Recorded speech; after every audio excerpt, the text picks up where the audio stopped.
গাজীপুরের বড়ইবাড়ি এলাকায় দুর্বৃত্তদের দেয়া আগুনে পুড়ে গেছে অ্যামাজন নেটওয়ার্ক কারখানা। এ সময় ছাই হয়ে যায় পাশের শ্রমিক কলোনির কয়েকটি ঘর। পুলিশ জানায়, বকেয়া বেতন ও কারখানা খুলে দেওয়ার দাবিতে সকাল থেকে দুটি কারখানার শ্রমিকরা বিক্ষোভ শুরু করেন।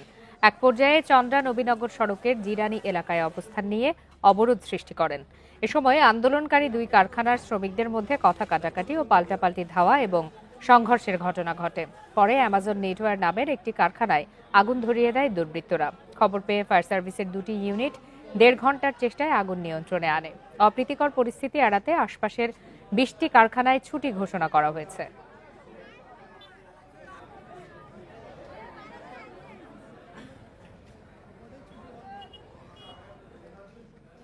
এ বিষয়ে সর্বশেষ তথ্য জানাতে এই মুহূর্তে গাজীপুর থেকে যোগ দিয়েছেন সহকর্মী আবুল হাসান। আবুল হাসান, অ্যামাজন নেটওয়ার্ক কারখানায় চালু ছিল কিনা, সেখানে কোনো শ্রমিক কর্মরত ছিলেন কিনা, আর কিভাবে আগুন দিল দুর্বৃত্তরা, এ বিষয়ে সর্বশেষ আপনি কি তথ্য পেয়েছেন?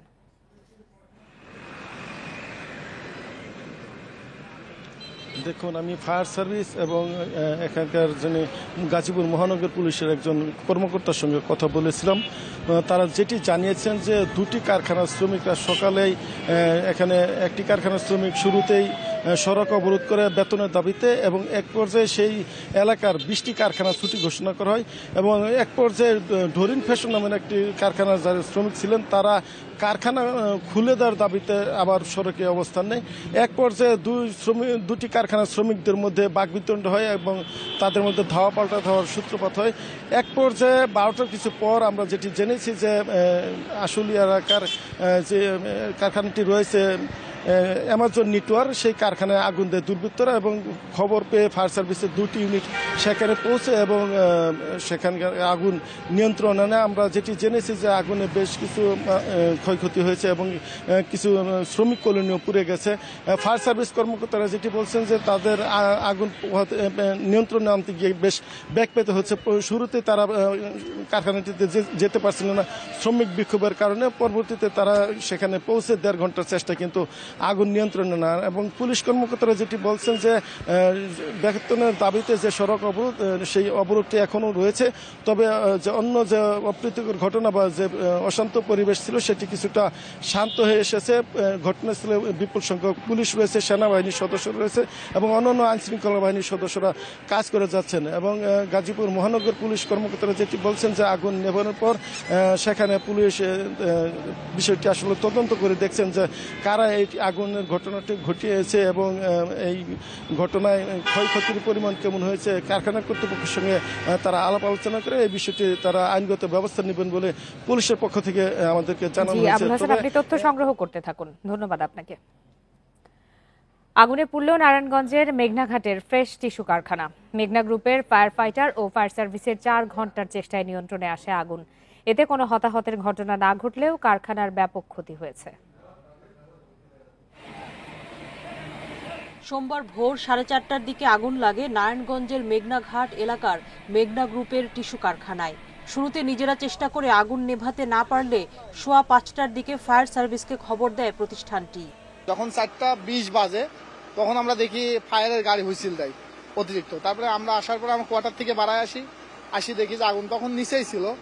এরপরে মনে করেন আস্তে আস্তে পর্যায়ক্রমে উপরে উঠে যায়। ওরা এসে নিয়ন্ত্রণ করতে করতে ফট করে উঠে গেছে আগুন। আমরা ছিলাম না, হয়তো 8টা বাজে ডিউটিতে আসছি, কিন্তু ওদের মুখে শুনলাম, যারা ছিল তাদের মুখে শুনছি। ফায়ার সার্ভিস আসার পর আগুন কারখানাটির 4 তলায় পৌঁছে যায়। আগুনে স্টিল স্ট্রাকচারের ভবনটির অন্তত 3টি ফ্লোর ধসে পড়ে। ফায়ার সার্ভিস বলছে ক্ষতিগ্রস্ত ভবনটি ব্যবহারের উপযোগী নেই। অন্যান্য প্রতিষ্ঠানের তুলনায় ফায়ার সেফটি প্ল্যান এটা অনেক মজবুত, মানে এখানে অনেক ইউনিট এবং অনেক বেশ ভালোই সাফিসিয়েন্ট লোকজন, পানি, হাইড্রেন্ট, এগুলো অনেক কিছুই আছে। তারপরেও এটা কেন আগুন ধরলো এটা আসলে তদন্ত সাপেক্ষ। বৈদ্যুতিক শর্ট সার্কিট থেকে আগুন ছড়িয়েছে বলে ধারণা করছেন মেঘনা গ্রুপের চেয়ারম্যান। এতে কোনো নাশকতা দেখেন না তিনি। দাবি করেন আগুনের ঘটনায় ব্যাপক ক্ষয়ক্ষতির। মেশিনারি ইকুইপমেন্ট তো আপনার প্রায় 500 কোটি টাকার উপরে, এবং আপনার ভিতরে মালামাল ছিল আরো 100 কোটি টাকা। This is huge loss. এটাকে একটা ইলেকট্রিক দুর্ঘটনা হিসাবে দেখছি, আমি তো অন্য কোনো সাপ্লাই দেখছি না। কারখানাটিতে পূর্ণাঙ্গ অগ্নি নির্বাপন ব্যবস্থা থাকলেও এ বিষয়ে সঠিক প্রশিক্ষণের প্রয়োজন দেখছেন ফায়ার সার্ভিসের কর্মকর্তারা। সুলতানা জাহান মিতু, ইন্ডিপেন্ডেন্ট নিউজ, নারায়ণগঞ্জ। নরসিংদীর রায়পুরায় জমি নিয়ে বিরোধের জেরে দুই পক্ষের সংঘর্ষে 12 জন আহত হয়েছে। সকালে উপজেলার কালিকাপুর গ্রামে এই ঘটনা ঘটে। পুলিশ জানায় গ্রামের মনসুর আলী ও সাবুদ আলীর সমর্থকদের মধ্যে জমি নিয়ে বিরোধ চলছিল। এর জেরে সকালে ধাওয়া পাল্টা ধাওয়া ও সংঘর্ষে জড়ায় দুই পক্ষ। এতে টেটা বিদ্ধ সহ আহত হন উভয় পক্ষের 12 জন। তাদেরকে রায়পুরা উপজেলা স্বাস্থ্য কমপ্লেক্সে ভর্তি করা হয়েছে। একজনের অবস্থা আশঙ্কাজনক হওয়ায় তাকে উন্নত চিকিৎসার জন্য ঢাকায় পাঠানো হয়েছে। অভিযোগ পেলে আইনি ব্যবস্থা নেওয়ার কথা জানিয়েছে পুলিশ।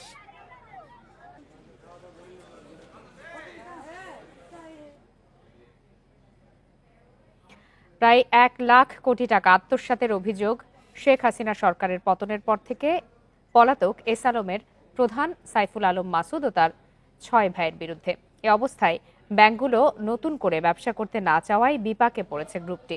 এরই মধ্যে বন্ধ হয়ে গেছে চিনি, ভোজ্য তেল ও ইস্পাত কারখানার উৎপাদন। ঠিক মতো বেতন পাচ্ছে না কর্মীরা। আওয়ামী লীগ সরকারের আমলে দেশের 7 ব্যাংকের মালিকানায় এস আলম গ্রুপের প্রভাব ছিল স্পষ্ট। গ্রুপটির বিরুদ্ধে বিভিন্ন ব্যাংক থেকে প্রায় 1 লাখ কোটি টাকা আত্মসাতের অভিযোগ ওঠে। শেখ হাসিনা সরকারের পতনের পর থেকে পলাতক এস আলম গ্রুপের প্রধান সাইফুল আলম মাসুদ ও তার 6 ভাই। এরই মধ্যে বন্ধ হয়ে গেছে এস আলম ভেজিটেবল অয়েল ও S Alam refined sugar limited. এতে কর্মহীন হয়ে পড়েছেন শ্রমিকরা। এখানে অনেকগুলো ট্রাগেল লাইন ধরতো, সবসময় চিনি যাইতো এখান থেকে। তো এখন দেখতেছি তো এরকম চিনির ট্রাগেল লাইন দেখতেছি না। বেতন চলে গেছে, আবার চাকরি চলে গেছে, এরকম শোনা যাচ্ছে। আস্তে আস্তে ফ্যাক্টরি মনে হচ্ছে ড্যাম হয়ে যাচ্ছে, এরকম বোঝা যাচ্ছে আর কি। কর্মকর্তারা জানান, ব্যাংকগুলো এস আলম গ্রুপের সঙ্গে নতুন করে ব্যবসায় আগ্রহী নয়। কাঁচামাল আমদানি ঋণপত্র খুলতে অনীহা অনেক ব্যাংকের। এই অবস্থায় ঠিকমতো বেতন পাচ্ছে না কর্মীরা। আমরা স্যালারি দিতে কষ্ট হচ্ছে, স্যালারি দিতে আমরা পাচ্ছি না। অনেক সময় বিভিন্নভাবে টাকা কালেকশন করে ক্যাশ টাকায় আমাদের স্যালারি ব্যবস্থা করতে হচ্ছে। ফ্রি টাকাতে আমাদের ট্রানজাকশন করা যাচ্ছে না ব্যাংকে। গ্রুপটির চিনি ও ভোজ্য তেল উৎপাদন বন্ধের কারণে বাজারে যাতে নেতিবাচক প্রভাব না পড়ে সে বিষয়ে সতর্ক থাকার কথা বলছেন ব্যবসায়ীরা। গত 15 দিন বা 1 মাসের ব্যবধানে প্রায় 200 থেকে 300 টাকা মন প্রতি বেড়েছে। পাশাপাশি ভোজ্য তেল বেড়েছে প্রায় 1-1.5 মাসের ব্যবধানে 1000 থেকে 1200 টাকা মন প্রতি। এটির মূল কারণ হচ্ছে আমরা দেখেছি যে আগে যে বড় বড় কোম্পানিরা প্রায় 50 থেকে 60% সরবরাহ করতেন, সেটি তারা স্বাভাবিক নিয়মে করতে পারছেন। এস আলম গ্রুপের ওয়েবসাইটের তথ্য বলছে 2 ডজনের বেশি কোম্পানি রয়েছে তাদের। এসব প্রতিষ্ঠানে কাজ করে প্রায় 2 লাখ কর্মী। আলমগীর সবুজ, ইন্ডিপেন্ডেন্ট নিউজ, চট্টগ্রাম। কক্সবাজারের টেকনাফে দুই পক্ষের গোলাগুলিতে একজন নিহত হয়েছে। রবিবার রাতে উপজেলার হোয়াইকং এর নয়া বাজারে এই ঘটনা ঘটে। টেকনাফ থানার ওসি গিয়াসউদ্দিন জানান, রাতে দোকানে বসে কথা বলছিলেন আব্দুর রহমান এবং জাহেদ। তাদের মধ্যে কথা কাটাকাটির এক পর্যায়ে আব্দুর রহমানকে গুলি করে পালিয়ে যায় জাহেদ। তাকে উদ্ধার করে প্রথমে টেকনাফ হাসপাতাল ও পরে কক্সবাজার সদর হাসপাতালে নেয়ার পথে মারা যায়। এ ঘটনায় ক্ষিপ্ত হয়ে প্রতিপক্ষের বাড়িঘরে আগুন দেয় নিহতের স্বজনরা। জাহেদের বিরুদ্ধে মাদক, হত্যাসহ বিভিন্ন অভিযোগে 14টি মামলা রয়েছে। এলাকাবাসীর অভিযোগ, মাদক পাচার নিয়ে বিরোধের জেরে এই ঘটনা ঘটে।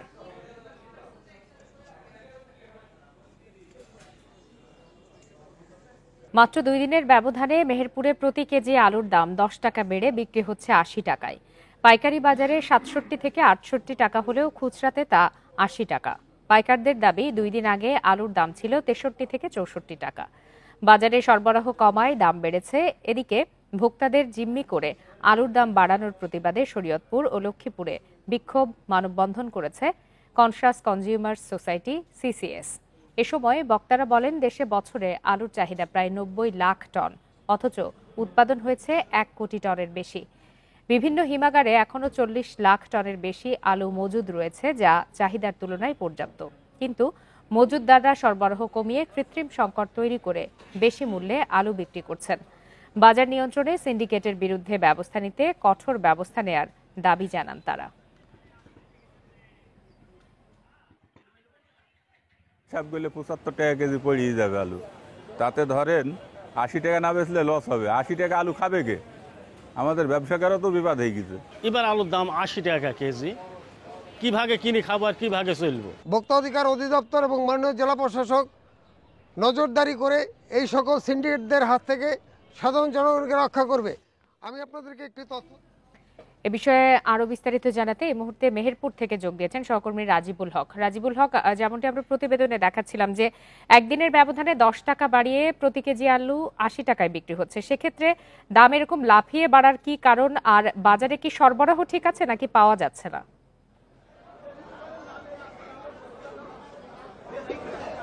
আসলে 2 দিনের ব্যবধানে কিন্তু মেহেরপুরে আলুর দাম বেড়েছে। গত নভেম্বরের মাসের শুরু থেকেই কিন্তু আলুর বাজার এমনি ঊর্ধ্বমুখী ছিল।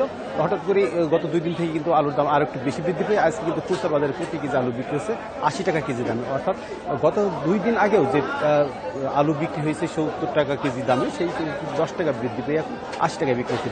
পাইকারি ব্যবসায়ীদের দাবি যে আলু কৃষকের ঘরে এখন কোনো আলু নেই, যে আলু আছে সেটি মূলত হিমাগারে রাখা আছে, সেখান থেকে ব্যবসায়ীরা যে আলুগুলো ছাড়ে সেই আলু কিন্তু মূলত বিভিন্ন জেলার বিভিন্ন এলাকার বাজারেই মূলত এই আলুগুলো বিক্রি হয়ে থাকে। যার ফলে যে আলুর যে সরবরাহ, স্বাভাবিক সরবরাহ না থাকার কারণেই মূলত আলুর দাম একটু বৃদ্ধি পায়। আর বেশি দামে বিক্রি করতে গিয়েই কিন্তু এখন তাদেরও বিপদে পড়ছে। হিমাগার থেকে আলুর সরবরাহ খুবই কম। অর্থাৎ আমি যে বাজারটি দাঁড়িয়ে আছি মেহেরপুরের বামন্দি বাজার, এই বাজারে 3,000 কেজির আলু বিক্রিতে সরবরাহ করা হয়েছে মাত্র 15 থেকে 2,000 কেজি। যার ফলে যে আলু যে পরিমাণ চাহিদা আছে, এই চাহিদার তুলনায় আলু সরবরাহ কম থাকার কারণে মূলত আলু বেশি দামে বিক্রি হচ্ছে। তবে এই আলু বিক্রি শুধু আলু না, অন্যান্য সবজির বাজারই একই অবস্থা। তবে এখন পর্যন্ত জেলা প্রশাসন বা স্থানীয় উপজেলা প্রশাসনের পক্ষ থেকে এই বাজার মনিটরিং বা তদারকি না থাকার কারণে এই আলুর দাম কিন্তু প্রতিনিয়ত বৃদ্ধি পাচ্ছে। আর খুচরা ব্যবসায়ীদের যে দাবি সেটা হলো যে ব্যবসায়ীরা যে আলুগুলো নিয়ে আসে হিমাগার থেকে, সেইগুলো এখানে আসার পরে যে 63 থেকে 65 টাকা পাইকারি, সেটা 80 টাকা পাইকারি গেছে, 65 থেকে 70 টাকা পাইকারি গেছে। সেই বাজার থেকে পরিবহন। আলুর বাজার পরিস্থিতি ও বাজার দর নিয়ে জানাচ্ছিলেন সহকর্মী রাজিবুল হক। কুমিল্লার নিমসার বাজারে নিত্যপণ্যের দাম নিয়ন্ত্রণে অভিযান চালিয়েছে টাস্ক ফোর্স। এ সময় ক্রয় রসিদ না থাকায় 3 ব্যবসায়ীকে 32,000 টাকা জরিমানা করা হয়।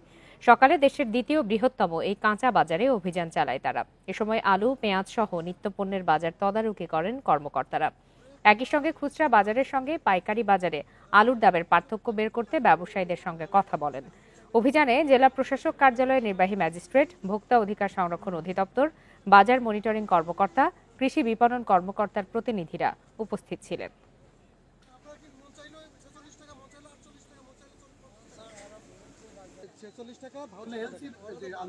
এইগুলো রসিদ তারা দেখাতে পারছে না, যেহেতু তারা দেখাতে পারছে না, অথবা কোল্ড স্টোর থেকে আনবার পরে রসিদ যারা দেখাতে পারছেন না, আলুটা যেখান থেকে আসুক আমরা রসিদ না পেলে তাকে আইনের আওতায় আনা হচ্ছে।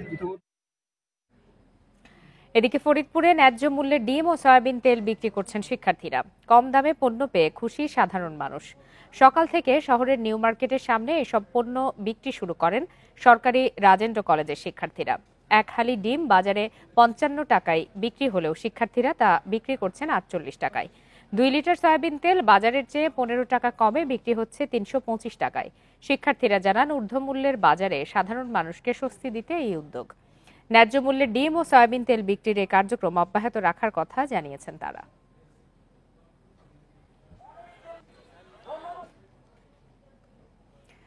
নাটোরে 5ম শ্রেণীর স্কুল ছাত্রীকে ধর্ষণের দায়ে শিক্ষক হযরত আলীর যাবজ্জীবন কারাদণ্ড দিয়েছে আদালত। একই সঙ্গে আসামিকে 50,000 টাকা জরিমানাও করা হয়েছে। সকালে জেলা নারী ও শিশু নির্যাতন দমন ট্রাইব্যুনালের বিচারক আব্দুর রহিম এই রায় ঘোষণা করেন। রাষ্ট্রপক্ষের আইনজীবী জানান 2018 সালের 8 জুলাই প্রাইভেট পড়ানোর সময় ওই শিশুকে ধর্ষণ করে শিক্ষক হযরত আলী। কিছুদিন পর শিশুটি অসুস্থ হয়ে পড়লে বিষয়টি জানাজানি হয়। ঘটনার 4 দিন পর শিশুটির বাবা বাদী হয়ে ওই শিক্ষকের বিরুদ্ধে মামলা করেন।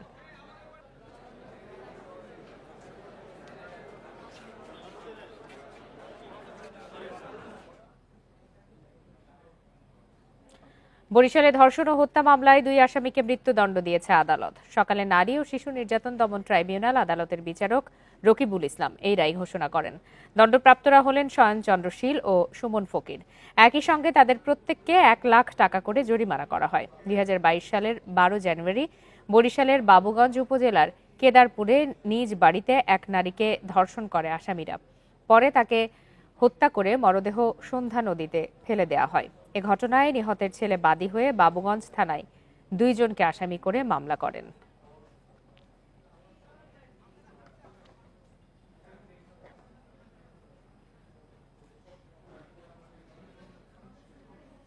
কিশোরগঞ্জের মিঠামইনে হাওড়াঞ্চলে নির্মাণ হচ্ছে 11.5 কিলোমিটার সাবমার্সিবল সড়ক। কাজ শেষ হলে হাওরের সঙ্গে জেলা শহরের সরাসরি নিরবচ্ছিন্ন চলাচল সম্ভব হবে। হাওরবাসীর আশা, সড়কটির নির্মাণ কাজ শেষ হলে বদলে যাবে জীবনমান, বিকশিত হবে পর্যটন শিল্প। কিশোরগঞ্জের মিঠামইনের চারিগ্রাম থেকে আকপাশা হয়ে ইটনা উপজেলার জয়সিদ্ধি পর্যন্ত নির্মাণ হচ্ছে 11.5 কিলোমিটার দীর্ঘ সাবমার্সিবল সড়ক। হাওর এলাকায় নিরবিচ্ছিন্ন সড়ক যোগাযোগ নিশ্চিত করার লক্ষ্যে 2023 সালের জুনে শুরু হয় সড়কের নির্মাণ কাজ।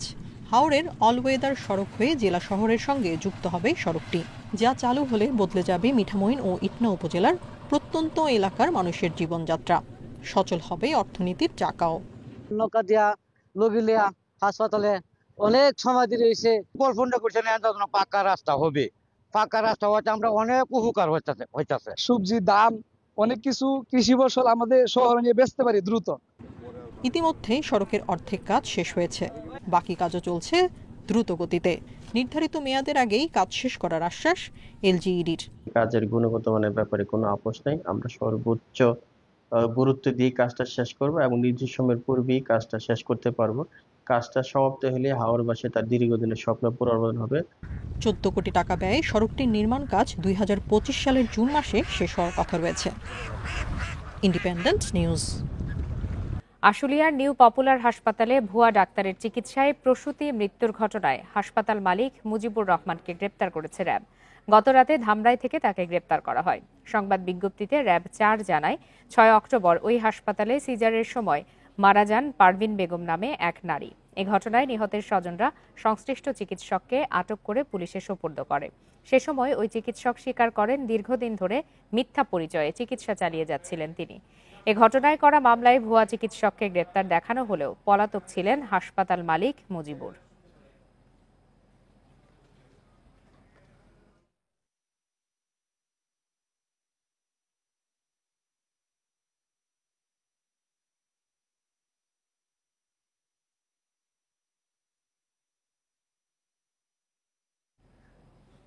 জুলাই গণঅভ্যুত্থানে আহতদের সহায়তা প্রদান অনুষ্ঠানে লন্ডন থেকে ভার্চুয়ালি বক্তব্য রাখছেন বিএনপির ভারপ্রাপ্ত চেয়ারম্যান তারেক রহমান।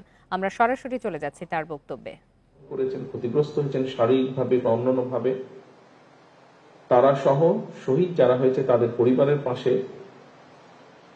কতটুকু দাঁড়ানো যাবে বলতে পারবো না, কিন্তু আমি মনে করি তারা দেশের জন্য, আমরা যারা আছি আমাদের জন্য তারা যে আত্মত্যাগ করেছেন, আমাদের কর্তব্য, আমাদের দায়িত্ব এই মানুষগুলোর পাশে যতটুকু সম্ভব দাঁড়ানো, যতটুকু সম্ভব সহযোগিতার হাত বাড়িয়ে দিয়ে তাদের পাশে দাঁড়ানো। আমি মনে করি দলমত নির্বিশেষে আমাদের সকলের এটি দায়িত্ব।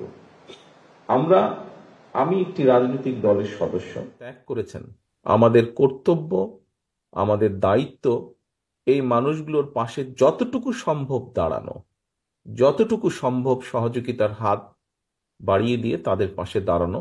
আমি মনে করি দলমত নির্বিশেষে আমাদের সকলের এটি দায়িত্ব। আমি একটি রাজনৈতিক দলের সদস্য, মঞ্চে যারা বসে আছেন রুহুল কবির রিজভী সাহেব সহ এখানে আরো নেতৃবৃন্দ আছেন, বিএনপির বেশ কয়েকজন নেতৃবৃন্দ আছেন, আমরা সকলে একটি রাজনৈতিক দলের সদস্য, রাজনৈতিক কর্মী। দল হিসাবে আমরা দেশের জন্য, দেশের মানুষের জন্য বিভিন্ন সেক্টর ওয়াইজ আমরা বিভিন্ন পলিসি দেই। জনগণের সমর্থন নিয়ে একটি রাজনৈতিক দল হিসাবে আমরা যখন জনগণের সমর্থন নিয়ে সরকার গঠন করতে সক্ষম হই, তখন সেই পলিসিগুলো যেগুলো আমরা দেই, সেই পলিসিগুলোর মাধ্যমে আমরা দেশের জন্য বা মানুষের জন্য ভালো কিছু করার চেষ্টা করি, বাস্তবায়নের চেষ্টা করি।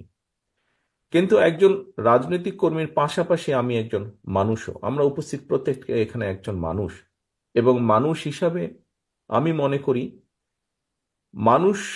রাজনীতি আমরা যেমন করি দেশের জন্য, দেশের মানুষের জন্য, ঠিক একজন মানুষ হিসাবেও আমাদের দায়িত্ব, আমাদের যতটুকু অবস্থা আছে, যতটুকু আমরা সক্ষম, তার ভিত্তিতে আমার পাশে যদি কাউকে আমি দেখি, আমার সামনে যদি কাউকে আমি দেখি যেই মানুষটির কোনো রকমের সহযোগিতা প্রয়োজন, বিপদে আপদে সাহায্যে প্রয়োজন, তাহলে সেটির জন্য আমাদের এগিয়ে আসা উচিত। শুধু মানুষ নয়, আল্লাহ আমাদেরকে সৃষ্টি করেছেন সৃষ্টির সেরা জীব হিসাবে, এবং সেই জন্যই আমাদের কর্তব্য শুধু যে মানুষের বিপদের পাশে দাঁড়ানো তা নয়, আল্লাহর সৃষ্টি প্রতিটি সৃষ্টির পাশে আমাদের দাঁড়ানো। সেটি যে কোনো জীবজন্তু হতে পারে, সেটি প্রকৃতি হতে পারে, সেটি গাছপালা হতে পারে। বিনা প্রয়োজনে গাছপালা কাটা যেমন ঠিক না, একইভাবে বিনা কারণে কোনো পশু পাখিকেও আঘাত করা ঠিক না। কোনো পশু পাখিও বিপদে পড়লে, কোনো ক্ষতিগ্রস্ত হলে সেখানেও মানুষ হিসাবে, আল্লাহ সৃষ্টির সেরা জীব হিসাবে আমাদের সেখানেও এগিয়ে আসা উচিত বলে আমি মনে করি। প্রিয় উপস্থিতিবৃন্দ, আজকে আমরা কয়েকজনকে বিগত স্বৈরাচার আন্দোলনে কয়েকজনকে, যারা মাঠে ছিলেন, এরকম কয়েকজন মানুষকে আমরা সহযোগিতার জন্য চেষ্টা করছি। আমি ব্যক্তিগতভাবে মনে করি যে আমাদের এই চেষ্টাটি শুধু এখানে থেমে থাকলেই হবে না। এখানে আজকে দুজন তরুণ আমাদের সামনে বক্তব্য দিয়েছে। একজন আলামিন নামে একজন বক্তব্য দিয়েছে। আলামিন তার বক্তব্যে বলেছে যে ডাক্তার তাকে বলেছে হয়তো আর কিছু করা সম্ভব নয়। তবে আমি এখানেই হাল ছেড়ে দিতে চাই না। আজকে আমরা এখানে হয়তো হুইল চেয়ার দিচ্ছি কারণ তাদের কোনো কারণে তারা পঙ্গুত্ব বরণ করেছেন। সায়েন্স বর্তমানে অনেক দূর এগিয়ে গিয়েছে। আমি দৃঢ়ভাবে বিশ্বাস করতে চাই যে আজ না হলেও কাল, কাল না হলেও পরশু হয়তোবা আমরা এমন কোনো চিকিৎসা তাদেরকে দিতে সক্ষম হব যে চিকিৎসার সুবিধার কারণে তারা হয়তো আবার আগের মতন হাঁটতে চলতে ফিরতে পারবেন নিজের পায়ে, হুইল চেয়ারের প্রয়োজন হবে না। আমি এভাবে জিনিসটিকে দেখতে চাই। আজকের শুধু এই 10 জন নয়, সারা বাংলাদেশে এরকম বহু মানুষ আছে যারা আত্মত্যাগ করে। লন্ডন থেকে ভার্চুয়ালি বক্তব্য রাখছেন বিএনপির ভারপ্রাপ্ত চেয়ারম্যান তারেক রহমান। আমরা এতক্ষণ সরাসরি ছিলাম তার বক্তব্যে। চলে যাচ্ছে পরের প্রসঙ্গে। বরিশালে যাত্রী সংকটে ধস নেমেছে লঞ্চ ব্যবসায়ী। বরিশাল ঢাকা নৌ রুটে পারাপারের জন্য লঞ্চের সংখ্যা 10টি থেকে নেমেছে 2টিতে। এ অবস্থায় লঞ্চ মালিকদের কেউ কেউ যাত্রী পরিবহনের পাশাপাশি লঞ্চগুলোকে প্রমোত্তরী হিসাবে ব্যবহারের চিন্তা করছেন। বরিশাল নৌবন্দর কর্তৃপক্ষ বলছে যাত্রীদের লঞ্চমুখী করতে চেষ্টা চলছে। একসময় যাত্রীর চাপ সামাল দেয়া কঠিন ছিল বরিশাল ঢাকা রুটের লঞ্চগুলোতে। এ রুটে প্রতিদিন চলত 10টি লঞ্চ। 1000 কোটি টাকার এই পরিবহন খাতে এখন ধস নেমেছে। পদ্মা সেতু চালুর পর যাত্রী সংকটে ধুঁকছে লঞ্চগুলো। লোকসানে পড়ে এখন দিনে চলাচল করে মাত্র 2টি লঞ্চ। কাজ হারিয়েছেন অনেক শ্রমিক। আগে দেখা গেছে ঢাকা থেকে 6টা-7টা লঞ্চ ভরে আসতো, এখন আমরা সপ্তাহে ট্রিপ পাই একটা। যাত্রী সার্ভিসটা হইলে আমাদের মূল লক্ষ্য ছিল এবং এই সেবার পিছনে হয়তোবা বিজনেস, কিন্তু এখন যাত্রী সংকটের কারণে ব্যবসাটার মোড় অন্যদিকে ঘুরে গেছে। ব্যবসায় টিকতে না পেরে অনেক ব্যবসায়ী কৌশল পাল্টানোর চিন্তা করছেন। যাত্রী পারাপারের পাশাপাশি প্রমোত্তরী হিসেবে লঞ্চ ব্যবহারের কথা ভাবছেন তারা। এই লঞ্চ ব্যবসাটাকে এখনো ধরে রাখা সম্ভব। শুধু লঞ্চ আমরা ঢাকা গেলাম না, আমরা বিভিন্ন ক্রুজের ব্যবস্থা করলাম। এই লঞ্চ থেকে সুন্দরবনের ট্রিপের ব্যবস্থা করলাম, কুয়াকাটা যাওয়ার ব্যবস্থা করলাম। যাত্রীদের লঞ্চমুখী করার জন্য চেষ্টা চলছে বলে জানিয়েছে বরিশাল নৌবন্দর কর্তৃপক্ষ। 3 ভাগের 1 ভাগে আসছে, অর্থাৎ যদি মনে করেন যে 100 টাকা ইনকাম হতো সেখানে এখন 33 টাকা হচ্ছে, অর্থাৎ 66 টাকাই মানে পূর্বের তুলনায় এখন রাজস্ব কমে গেছে। গত 20 বছরে বরিশাল ঢাকা নৌ রুটে 26টি বিলাসবহুল লঞ্চ নামানো হয়, যার বেশিরভাগ এখন বসিয়ে রাখা হয়েছে। Independent news. সুতা ও রঙের মূল্য বৃদ্ধি এবং শ্রমিক সংকটে হারিয়ে যেতে বসেছে দোহারের ঐতিহ্যবাহী জয়পাড়ার লুঙ্গি। চাহিদার সাথে যোগানের হিসাব মেলাতে না পেরে অনেকেই চলে গেছেন অন্য পেশায়। ঐতিহ্যবাহী এই শিল্প টিকিয়ে রাখতে সরকারি সহযোগিতার আহ্বান ব্যবসায়ীদের।